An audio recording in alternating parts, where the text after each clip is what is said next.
Good morning friends. અહીંયા મેં આજે રકમ એક લખેલી છે. ભરતના પિતાજી ભરતના દાદા કરતા 26 વર્ષ નાના, ભરત કરતા 29 વર્ષ મોટા છે. જો ત્રણેયની ઉંમરનો સરવાળો 135 હોય તો ત્રણેયની ઉંમર શોધો. બરાબર, બહુ જ સિમ્પલ દાખલો છે.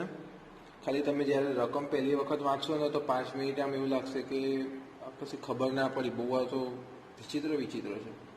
જ્યારે આવા કોઈ દાખલા આવે ને તમારે હંમેશા એને પ્રેક્ટિકલી લાઈફમાં લો ને, તમે સમજો ને પ્રેક્ટિકલી, તો તમને ઇઝીલી ખબર પડે. પ્રેક્ટિકલી કઈ રીતે સમજવું એ તમને હું સમજાવું. તમારે પોતાના ઉપર લઈ લેવાનું.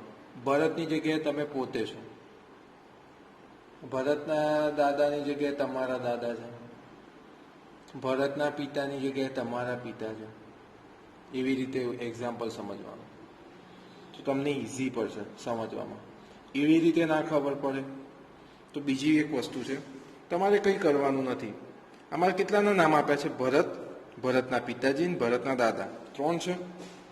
તો અહીં લખી દેવાનું. આ રફ કામમાં ખરેખર આવે. આ તમારે તમારી બુક્સમાં મીન્સ કે તમે જે દાખલા ગણતા હોય ને ત્યાં આ વસ્તુ લખવા ના હોય. તમે જ્યારે સમજતા હોય તો જ્યારે તમે એક્ઝામમાં લખો તો આ તમારે પાછળના પેજ પર કાં તો રફ પેજ પર લખવાનું. ઓકે, ભરત, પિતાજી અને દાદા. હવે ભરતના પિતાજી ભરતના દાદા કરતા 26 વર્ષ નાના છે. એટલે આ રહ્યા પિતાજી, આ રહ્યા દાદા.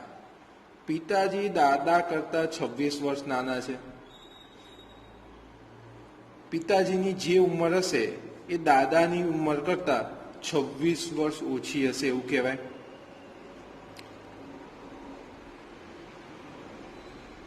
અને ભરત કરતા 29 વર્ષ મોટા છે. દાદા કરતા 26 વર્ષ નાના છે અને ભરત કરતા કેવા 29 વર્ષ મોટા છે. તો કઈ રીતે ધારવાનું? કશું નહીં, આપણે ભરતની ઉંમર x ધારી દો. ભરતની ઉંમર આપણે x ધારી લીધી. હવે બીજું શું કીધું છે જુઓ, ભરત કરતા 29 વર્ષ મોટા છે. કોણ? તો કે પિતાજી. તો ભરતની ઉંમર x હતી, એના કરતા 29 વર્ષ મોટા છે એટલે +29 કરો તો કોણ મળે? પિતાજી મળે. દાદા કરતા 26 વર્ષ નાના છે, એનાથી કોઈ લેવા દેવા છે નહીં, કેમ કે દાદાને તો આપણી ઉંમર ધારી જ નથી. પણ દાદા કરતા 26 વર્ષ નાના છે તો x + 29 કોની ઉંમર હતી? પિતાજીની. એના કરતા 26 વર્ષ નાના પિતાજી છે તો એવું કહેવાય કે પિતાજી કરતા દાદા 26 વર્ષ મોટા છે. શબ્દ પકડજો. ભરતના પિતાજી ભરતના દાદા કરતા 26 વર્ષ નાના છે.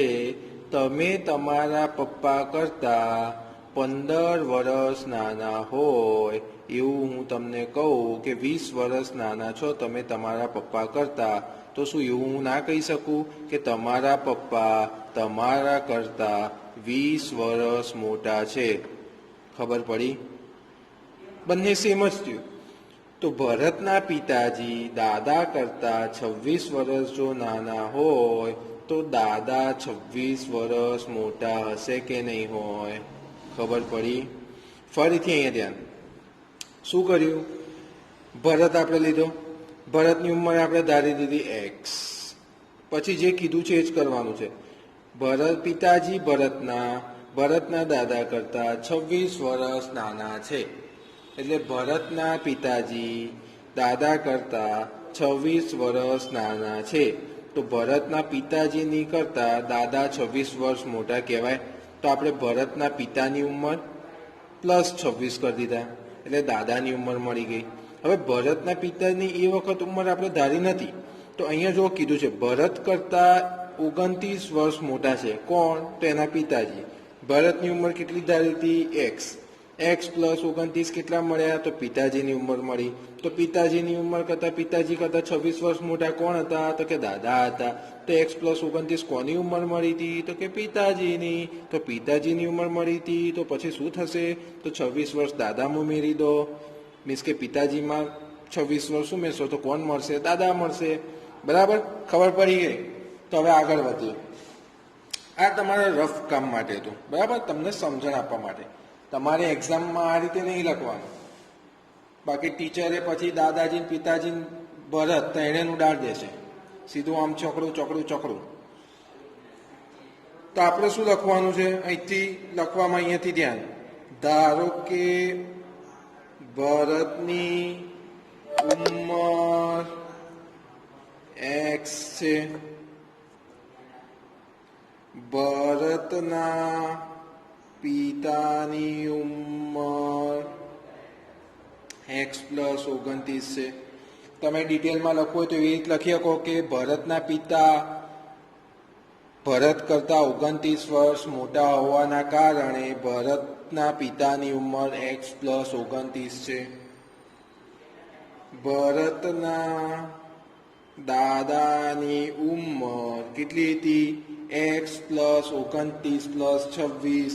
એટલે લખવાનું એક્સ પ્લસ 29 પ્લસ 26. તો કેટલા થાય? તો એક્સ પ્લસ 55. આ બેનો સરવાળો કરો તો 55 આવે. તો હું અહીં ડાયરેક્ટ લખું છું એક્સ પ્લસ 55 છે. હવે રકમમાં આપેલ શરત મુજબ, રકમમાં શું શરત આપી હતી? ત્રણેયની ઉંમરનો સરવાળો 135 છે. આપણને ત્રણેયની ઉંમર મળી ગઈ છે. તો એક્સ વત્તા 29 એક્સ વત્તા 55 ત્રણેયના ઉંમરનો સરવાળો 135. એક્સ એક્સ એક્સ 3x થયા વત્તા 29 વત્તા 55 84 બરાબર 135. આમાં હંમેશા તમારે એક્સ એક્સ વાળા પદ એક જગ્યાએ કરવાના અને વધારાના પદ જેવા કે 55 છે 29 છે એવા બધા એક બાજુ કરવાના. હવે શું મળ્યું? 3x બરાબર 135 ઓછા 84. 84 કઈ રીતે એ બાજુ ગયા? તો કે બરાબર ને પેલી બાજુ જાય તો કે પ્લસ હોય તો માઇનસ થાય, માઇનસ હોય તો પ્લસ થાય, ગુણાકારમાં હોય તો ભાગાકાર થાય, ભાગાકારમાં હોય તો ગુણાકાર થાય. બરાબર, તો કેટલા મળશે? 51. એક્સ બરાબર કેટલા મળશે? તો એક્સ બરાબર 51 ના છેદમાં 3 બરાબર 17. 17 તરી 51. એક્સ બરાબર કેટલા મળ્યા? 17. તો મળી ગયો જવાબ? તો કે ના, આપણને શું કીધું તું? ત્રણેયની ઉંમર શોધો. તો અહીંયા હું લખતો નથી, પણ તમારે લખવાની કે ભરતની ઉંમર બરાબર એક્સ બરાબર 17. પિતાની ઉંમર કેટલી હતી? એક્સ પ્લસ 29 બરાબર 17 વત્તા 29 કરવાના, એટલે જે મળે એ તમારો જવાબ 46 મળશે. એના પછી દાદાની ઉંમર એક્સ પ્લસ 55 17 વત્તા 55 72. બરાબર, આ તમારે લખવાનું છે અને લખવું જરૂરી છે. આ તમારે વ્યવસ્થિત તમારી નોટમાં લખવાનું છે. ફરી એક વખત આપણે જોઈ લઈએ. ભરતના પિતાજી દાદા કરતા, જો અહીં ફટાફટ જોઉં છું, ભરતના પિતાજી દાદા કરતા 26 વર્ષ નાના હતા, એટલે પિતાજી એ દાદા કરતા 26 વર્ષ મોટા કહેવાય. સોરી, દાદા એ પિતાજી કરતા 26 વર્ષ મોટા કહેવાય. ભરત કરતા પિતા 29 વર્ષ મોટા હતા. ભરતની વેલ્યુ આપણે ધારી એક્સ, પિતા 29 વર્ષ મોટા હતા એટલે એક્સ 29 કર્યું, અને દાદા એનથી 26 વર્ષ મોટા હતા તો ડાયરેક્ટ એક્સ પ્લસ 29, તો પિતાની ઉંમર હતી પ્લસ 26 કરી દીધું એટલે 55 મળ્યા. ધાર્યું ત્રણેયની ઉંમરનો સરવાળો 135 આપેલો છે. ત્રણની ઉંમર જે આપણે ધારી હતી બરાબર 135 કર્યો, ઉકેલ મળ્યો એક્સ બરાબર 17 મળી ગયું. બરાબર, અહીંયા મેં એક બીજી રકમ લખી છે. લક્ષ્મી એક બેંકમાં ખજાનચી છે. તેની પાસે અનુક્રમે 100, 200, 100, 50 અને 10ની મૂલ્યની ચલણી નોટો છે. આ નોટોની સંખ્યાનો ગુણોત્તર 2:3:5 છે. તો કુલ રકમ કેટલી છે? તેની જોડે 4 લાખ હોય તો લક્ષ્મી પાસે દરેક મૂલ્યની કેટલી નોટો હશે? હવે આપણે શું શોધવાનું છે? તો લક્ષ્મી પાસે 100ની કેટલી નોટો છે, 50ની કેટલી નોટો છે, 10ની કેટલી નોટો છે, એ આપણે શોધવાનું છે. તો હવે શું કરીશું? પહેલું ધારવાનું શું છે? આપણને શું આપ્યું છે? ગુણોત્તર. શું આપ્યો છે? લક્ષ્મી પાસે 2:3:5ની સંખ્યામાં નોટો છે, બરાબર. અનુક્રમે 10, 50 અને 100, 50 અને 10ના મૂલ્યની. તો તમારે આવી રીતે લખી શકાય કે લક્ષ્મી પાસે, ધારો કે 100ના મૂલ્યની 2x, 50ના મૂલ્યની 3x અને 10ના મૂલ્યની 5x નોટો હશે. કઈ રીતે ધાર્યું? ફરીથી અહીંયા ધ્યાન. લક્ષ્મી પાસે 100, 50 અને 10ની નોટો છે મૂલ્યની. આ સંખ્યાની નોટોની સંખ્યાનો ગુણોત્તર 2:3:5 છે. એટલે 100ની સંખ્યા 2, 50ની 3, 10ની 5 એનો ગુણોત્તર આપ્યો. ગુણોત્તર આપેલો છે તો આપણે ડાયરેક્ટ ધારી શકાય કે 100ની 2x નોટો, 100ની 2x નોટો, પછી 50 છે તો 50ની 3x નોટો અને 10ની 5x નોટો હશે, બરાબર. હવે આગળ શું કીધું છે? કે કુલ રકમ 4 લાખ છે એની જોડે, બરાબર. તો હવે અહીંયા તમે ઇઝીલી ગણતરી મારી શકો. આ આપણને જે મળ્યા 2x, 3x અને 5x, આ 3 મળ્યા. એ આપણને શું મળ્યું? તો કે રૂપિયા. ધારો કે એ તમારી જોડે કેટલી નોટો છે, લક્ષ્મી જોડે કેટલી નોટો છે એ મળી. હવે એક સીધું એક્ઝામ્પલ આપું, તમને ના ખબર પડી હોય તો. તમે બેંકમાં ગયા, તમારી જોડે 10 રૂપિયાની 10 નોટો છે. તમારી જોડે 10 રૂપિયાની 10 નોટો છે, બરાબર. જો 10 રૂપિયાની 10 નોટો હોય તો તમારી જોડે કુલ રૂપિયા કેટલા થયા? તો કે 100 રૂપિયા થયા. કઈ રીતે? તો કે 10 રૂપિયાની 10 નોટોથી 2નો ગુણાકાર કર્યો તો મને મળ્યા 100. એ જ રીતે આપણની જોડે 2x શું છે ધાર્યું એ? તો કે એ 100ના રૂપિયાનું કેટલી નોટો હશે એ આપણે ધારી. 2x જેટલી સંખ્યામાં 100ની નોટો હશે. 100 રૂપિયા છે તો આપણે એ લખી શકાય, લક્ષ્મી પાસે 100ની રૂપિયા 100ની નોટોની કિંમત કેટલી હશે? તો 2x ગુણ્યા 100. કઈ રીતે? તો કે 100 રૂપિયાના નોટોની સંખ્યા ગુણ્યા 100 કરો તો તમારે 100 રૂપિયાની જેટલી વેલ્યુ હશે, જેમ તમારી જોડે 10 રૂપિયાની 10 નોટો હતી તો 100 રૂપિયા થયા, એ જ રીતે 10 રૂપિયાની 5 નોટો હોય, બરાબર. તો કેટલા થાય? તો કે 50 થાય. તો આ રીતે તમારે તમારી સંખ્યામાં તમારી જોડે જે રૂપિયા પડ્યા છે એની સંખ્યા પ્લસ રૂપિયા એ બેનો જ્યારે ગુણાકાર કરો તો તમને તમારી જોડે એ મૂલ્યની નોટોની વેલ્યુ મળે. તો તમારે શું લખવાનું છે? તો 2x શું હતી? તો આપણે સંખ્યા હતી 100ના રૂપિયાની, 100 રૂપિયાની વેલ્યુ છે. તો કેટલા મળે? તો 2x એટલે 200x. 2x ગુણ્યા 100 કરો તો કેટલા મળે? તો 200x શું મળ્યું? તો કે રૂપિયા.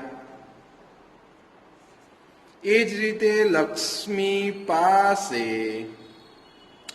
રૂપિયા 50ની નોટોની કિંમત બરાબર 50ના નોટોની આપણે કિંમત શું ધારી હતી તો કે 3x ગુણ્યા 50 તો કેટલા મળશે 150x એ જ રીતે લક્ષ્મી પાસે ₹10ની નોટોની કિંમત કેટલી હતી તો કે 10 રૂપિયાની નોટ છે 5x ટોટલ સંખ્યા હતી તો 50x આપણને શું મળ્યું કિંમત મળી શેની તો કે 100 રૂપિયાવાળા જે હશે 100 રૂપિયાની જે વેલ્યુ થાય તો 100 રૂપિયાની ટોટલ તો કે 200x જેટલી હશે 150x જેટલા 50 રૂપિયા હશે અને 10 રૂપિયાને તમે કેલ્ક્યુલેશન મારો કે 10 રૂપિયાની જેટલી નોટો હોય તો 10 રૂપિયા 10 રૂપિયા 10 રૂપિયા 10 રૂપિયા 10 રૂપિયા એવી જેટલી બી નોટો હોય એવી 5x ટોટલ નોટો છે તો 5x વખત તમે 10 રૂપિયા 10 રૂપિયા 10 રૂપિયા કરો તો 50x જેટલું મળે તમને હવે તમને શું કીધું છે કુલ રકમ 4 લાખ રૂપિયા હોય હવે તમને અહીં ખબર પડી જશે કેમ આપણે આ વેલ્યુ શોધી 200x વત્તા શરત મુજબ લખી દેવાનું ઉપર 200x વત્તા 150x વત્તા 50x બરાબર 4 લાખ રૂપિયા બરાબર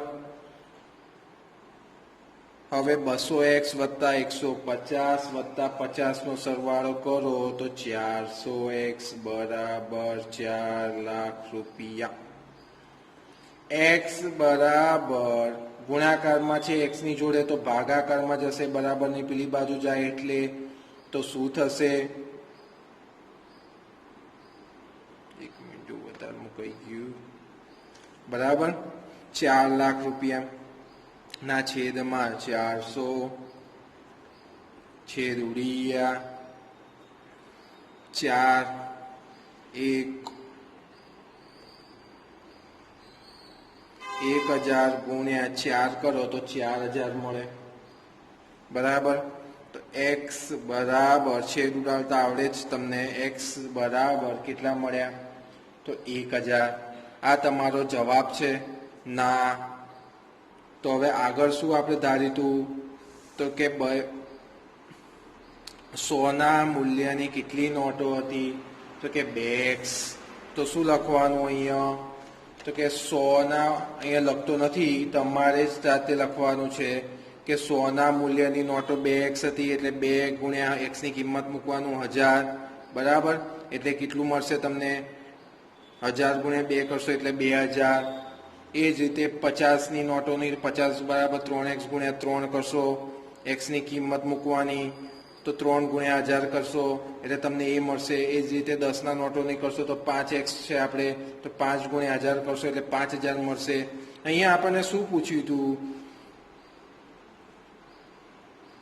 લક્ષ્મી પાસે દરેક મૂલ્યની કેટલી નોટો હશે બરાબર તો તમે જ્યારે કેલ્ક્યુલેશન તમારે એમને મારવી હોય તો જો અહીં લખું છું ખાલી જાણવા માટે તમને 100 રૂપિયાની છે ને 2x નોટો હતી એટલે 2000 નોટો ટોટલ થઈ 3x 50ની હતી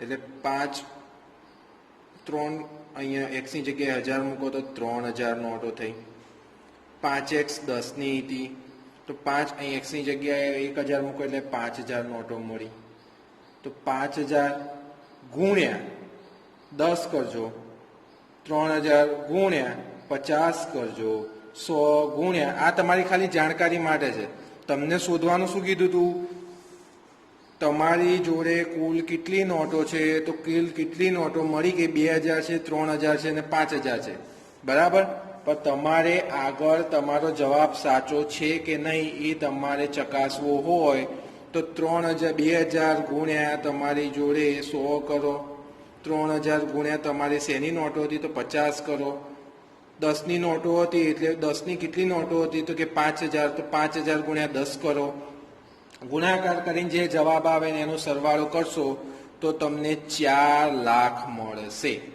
બરાબર જેમ આપણે અહીંયા ઉદાહરણ આપ્યું તો 10ની 10 નોટો હોય તો કેટલું થાય તો કે 100 રૂપિયા થાય. એ જ રીતે 2000 નોટો ગુણ્યા 100 રૂપિયા હોય તો જે તમને રૂપિયા મળે 3000 નોટો પ્લસ 50 રૂપિયા હોય તો ગુણ્યા 50, 5000 નોટો ગુણ્યા 10 રૂપિયા ગુણ્યા 10 કરો એટલે તમને જે બી મળે એ તમારો જવાબ. તેનો સરવાળો કરશો એટલે 4 લાખ રૂપિયા મળશે તમને. આ ખાલી તમારે જવાબ ચકાસવા માટે છે. ફરીથી એક વખત સમજાવી દઉં છું, બરાબર. આજે તમારા જે તર્કથી દાખલા હોય, આ 2 દાખલા મોટા હતા જે તમને એક વખત ખબર પડી જાય, બરાબર. એટલે તમારા આ ચેપ્ટરમાં જે તર્કથી તમારે ગણતરી કરવાના આવે એ દાખલા તમને બધા આવડે, બરાબર. હવે તમારે કેવા આવશે દાખલા? તો કે તમને મેં મોસ્ટ ઓફ બધા જ દાખલા ભણાયેલા છે. એકાદ 2 દાખલા એવા હશે કે જેમાં કદાચ તમારા મગજ તર્ક વિચારવામાં, જાતે વિચારવામાં કંઈક પ્રોબ્લેમ પડે, બરાબર. બાકી બધામાં આપણે દાખલા ગણાયેલા જ છે. રકમ કોઈ દિવસ બેઠી ના આવે. થોડું આગળ પાછળ કરી અને તમને પૂછે તો તમને જવાબ આવડતા હોવા જોઈએ, તમને સમીકરણ બનાવતા આવડતું હોવું જોઈએ, બરાબર. ફરીથી અહીંયા ધ્યાન, લક્ષ્મી એક બેંકમાં ખજાનચી છે, તેની પાસે અનુક્રમે 100, 50 અને 10ની નોટો છે, બરાબર. મૂલ્યની નોટો છે. મૂલ્યની નોટોનો ગુણોત્તર કેટલો છે? 2x, 3x ને 5x. તો આપણે શું ધારી લીધું કે 100ની નોટો 2x હશે, 50ની નોટો 3x હશે અને 10ની નોટો 5x હશે. હવે આપણે શું કર્યું તો 100 રૂપિયાની કેટલી નોટો હશે ને એની ટોટલ વેલ્યુ કેટલી હશે?